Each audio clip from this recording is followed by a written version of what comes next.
வாழ்க தமிழ், வளர்க English. ஊத்திட்டுல tea கீழே விடா. நல்லா பஞ்சு மிட்டாய் மாதிரி மீசையில முடி, மண்டையில முடி. ரொம்ப நாளா உங்ககிட்ட ஒண்ணு கேட்கணும் ஆசை. என்ன ராஜா? ஒரு போட்டோவிலையும் தோட்டம் மறைவு தோட்டம் மறைவுன்னு இருக்க, நீங்க உயிரோட தானே இருக்கீங்க? Good question. அதாவதுடா, ஒவ்வொரு கட்சியிலையும் சேர்றப்ப அதுக்கு பேரு தோட்டம், அந்தந்த கட்சியை விட்டு விலகிறப்ப அதுக்கு பேரு மறைவு. அதை தாண்டா ரொம்ப சார்பா எழுதியிருக்கேன். யாரே 2 பேரும் உங்களை அவசரமா பார்க்க வந்திருக்காங்க. ஆனா ஒருத்தர் மட்டும் ரொம்ப அவசரப்படுறாரு. யாரா? யாரோ எழுத்தாளரா? வறுமையா இருப்பானே? இல்ல. வணக்கம் சார். வாங்க வாங்க வாங்க வாங்க. என் பேரு காசிராஜன். நான் ஒரு புரட்சிகரமான எழுத்தாளர். ஓ, நீங்க தான் எழுத்தாளரா? என்ன விஷயமா என்ன பார்க்க வந்தீங்க? சார், இந்த இருட்டுல நடக்கிற பல விஷயங்களை வெளிச்சத்துக்கு கொண்டு வர்றதுதான் என்னுடைய வேலை. இந்த சமுதாயத்தில் நடக்கிற பல புரட்சிகரமான விஷயங்களுக்கு நான் உடந்தையா இருக்கிறதுனால போலீஸ் டிபார்ட்மெண்ட் ரொம்ப தொல்லை கொடுக்குது. கொஞ்சம் நிப்பாட்டு. உன் மேட்டர்ல டோட்டலா பவர் கட் இருக்க. இருட்டுல பூரா பல்ப போட்டுனா வெளிச்சம் ஆயிரும்ல, அப்புறம் இருட்டு வெளிச்சம்னு குழப்புற. இல்ல சார், இருட்டு இருட்டா தான் இருக்கணும், வெளிச்சம் வெளிச்சமா தான் இருக்கணும். ஓ அப்படியா? ஆமா, இவ்வளவு விஷயம் சொல்றீங்க. புரட்சிகரமா எழுதுங்கிற ஒரு புக்கு கூட நான் படிக்கலையே. கொஞ்சம் இருங்க சார். இளமை கனவுகள், அனிதாவின் அந்தப்புறம், கட்டில் சொர்க்கம். அருவி கட்ட மூதேவி. ஏண்டா இந்த மாதிரி புக் எழுதுனா போலீஸ் உன்னை தேடாம ஜனாதிபதி அவார்டா தருவாங்க. சார், நீங்க என்ன தப்பா நினைச்சிட்டீங்க. ஒரு நிமிஷம். என்ன? இந்தாங்க 1 lakh. 1 லட்சமா? என்னையா சொல்ற? Token advance. அப்படியா? ஆமா. 500 ரூபாய் கட்டு. போலீஸ் டிபார்ட்மெண்ட்ல இருந்து எனக்கு எந்த தொல்லையும் வராம காப்பாத்திட்டீங்கன்னா பேலன்ஸ் நீங்க கேட்டு வாங்கிக்கலாம். நான் கட்டாயம் பண்ணி தரேன் தம்பி, கட்டாயம் பண்ணி தரேன். உங்களை பத்தி ரொம்ப கேள்விப்பட்டிருக்கேன். நீங்க இந்தியாவிலேயே ஒரு பெரிய அரசியல் புரோக்கர்னு கேள்விப்பட்டிருக்கேன். ரொம்ப தேங்க்ஸ். அப்படியா? அப்புறம் இன்னொரு முக்கியமான விஷயம் தம்பி, இந்த புக்கை பூரா நான் ஃப்ரீயா வச்சுக்கலாமா? தாராளமா வச்சுங்க சார். மாசம் மாசம் ஃப்ரீயா வேற அனுப்பி வைக்கிறேன். 10 புக்கு அனுப்பிடுங்க. ரொம்ப தேங்க்ஸ் தம்பி, ரொம்ப தேங்க்ஸ். ஐயோ, நான் என்ன செய்வேன்? ஐயா, அந்த இளமை கனவுகள் புஸ்தகத்தை மட்டும் எனக்கு கொஞ்சம் கொடுக்குறீங்களா? போடா வெளியே.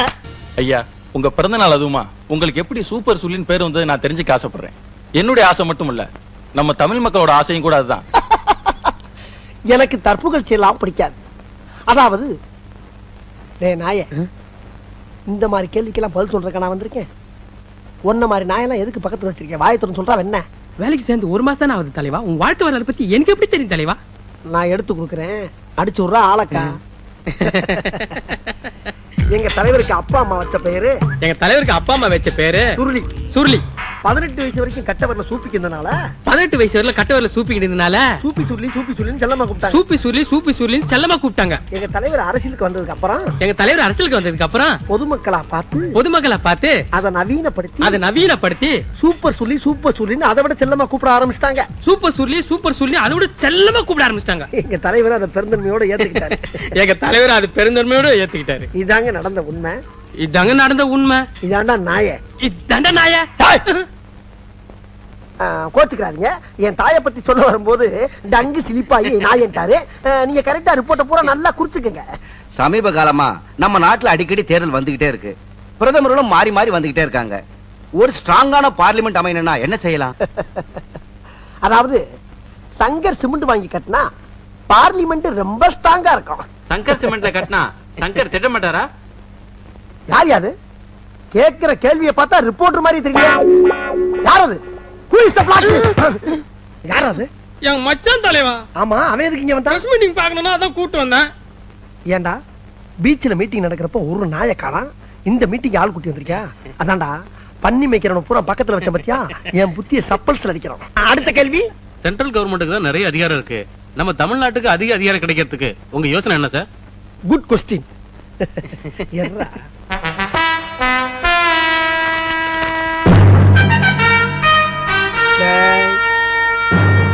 எல்லாரும் ஒரு நிமிஷம் இப்படி வர்றீங்களா? இது எந்த நாட்டுடைய மேப்பு? Good answer. இப்ப இந்த டெல்லி எடுத்துக்கங்க. இந்த சென்ட்ரல் கவர்மெண்ட்ல இருந்து நமக்கு கிடைக்கக்கூடிய முழு அதிகாரமும் பக்கத்துல இருக்கக்கூடிய ஊபி, மாப்பி, காப்பி, ராஜஸ்தான், பீகார் இவங்க எல்லாம் கொஞ்சம் கொஞ்சமா புடுங்கிக்கிட்டு கடைசியில ஒரு கொசுரை மட்டும் நம்மளுக்கு அனுப்புறாங்க. இதுக்கெல்லாம் என்ன காரணம் சொல்லுங்க? Tell me. ஒரே குழப்பமா இருக்கு சார். நான் சொல்றேன். டிஸ்டன்ஸ் தான் காரணம். டிஸ்டன்ஸ். இப்ப டெல்லி இங்க இருக்கு, தமிழ்நாடு அதல பாதாளத்துல தொங்கிக்கிட்டு இருக்கு. டே கிளவா கொஞ்சம் டீ குடுறா. குடு குடு குடு குடு.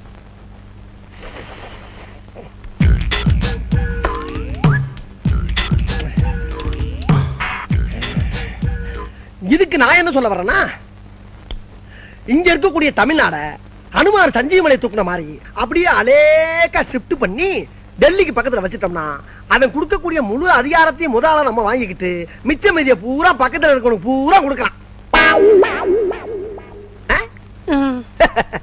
இத சொன்னா நம்மள பைத்தியக்காரன்னு சொல்றாங்க.